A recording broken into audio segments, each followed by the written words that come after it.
ભાવનગર અને જેને આપણે પ્રેમથી ભાવેણું કહીએ છીએ એવી ભાવેણાની તમામ જનતાને ડૉક્ટર ભીમરાવ બાબા સાહેબ આંબેડકરની જન્મ જયંતિ 131મી જન્મ જયંતિ પર દરેકને પહેલાં તો ભાવનગર જિલ્લા પોલીસ વતી ખૂબ ખૂબ શુભેચ્છાઓ પાઠવું છું.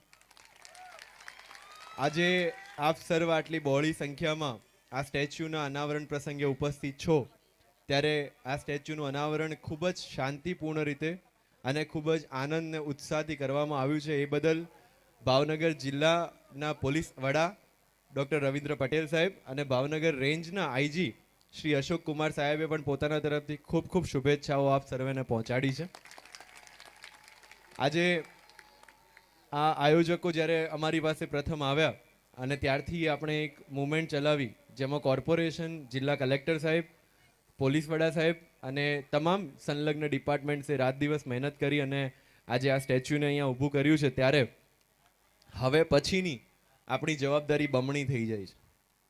આજે સ્ટેચ્યુની તમે પોઝિશન જોશો તો એમાં એક આંગળી બતાવવામાં આવી છે.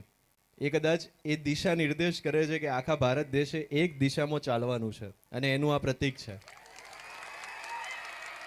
ડૉક્ટર બાબા સાહેબ આંબેડકર એ માત્ર કોઈ પર્ટિક્યુલર જાતિ, કોઈ પર્ટિક્યુલર સમાજ કે કોઈ પર્ટિક્યુલર વિસ્તારના નેતા નથી, એ રાષ્ટ્રીય નેતા છે.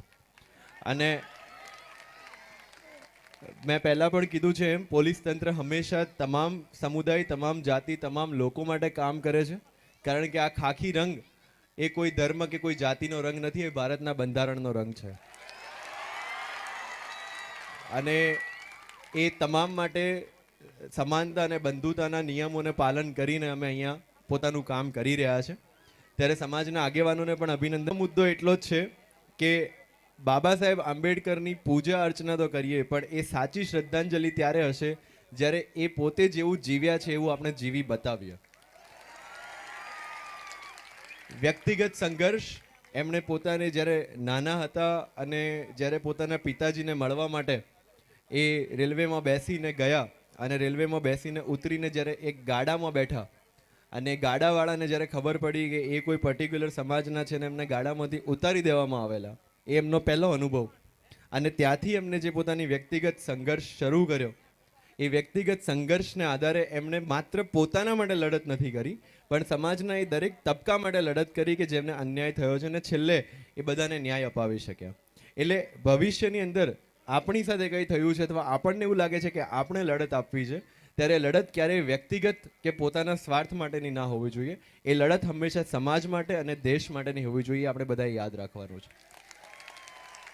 કર્ણ અને બાબા સાહેબ, મેં પહેલાં પણ કીધું છે ને આજે ફરી રિપીટ કરું છું કે કર્ણ અને બાબા સાહેબ આંબેડકરની વચ્ચેનો જે મેઇન ડિફરન્સ આ છે કે કર્ણને જ્યારે અંગ દેશનો રાજા બનાવવામાં આવ્યો અને એના પછી પણ એની જે લડત હતી એ પોતાના વ્યક્તિગત સ્વાભિમાન અને પોતાના વ્યક્તિગત અધિકારોમાં પૂરતી સીમિત રહી ગઈ અને એટલે ઇતિહાસમાં એનું સ્થાન સીમિત રહી ગયું. જ્યારે બાબા સાહેબ આંબેડકરની જે લડત છે એ વ્યક્તિગત મટીને જ્યારે સામાજિક અને પ્રજાલક્ષી બની એટલા માટે આપણી વચ્ચે અમર થઈ ગયા. એટલે આ વસ્તુ આપણે ધ્યાનમાં રાખવાની છે અને આ વસ્તુ પ્રમાણે ચાલવાનું છે. અને જેમ ત્યાં સ્ટેચ્યુ પર પણ લખ્યું છે જય ભીમ ને નમો બુદ્ધાય, ત્યારે હંમેશા યાદ રાખવું કે જ્યારે સિદ્ધાર્થ ગૌતમ જાય છે અને એ તથાગત બનીને પાછા આવે છે ત્યારે જે સિદ્ધાર્થ જાય છે એ કોઈક પર્ટિક્યુલર પરિવારના હતા પણ જે તથાગત પાછા આવે છે એ આખા સમાજના અને આખા વિશ્વ કલ્યાણ માટે પાછા આવે છે. એટલે એ ભાવના સાથે આપણે બધા સાથે મળીને રહીએ અને આ બંધારણીય મૂલ્યોને સાથે મળીને સાચવીએ અને એક આદર્શ સમાજનું આગળ જતાં નિર્માણ કરીએ એવી શુભેચ્છાઓ સાથે થેન્ક યુ સો મચ. જય હિન્દ, જય ભારત.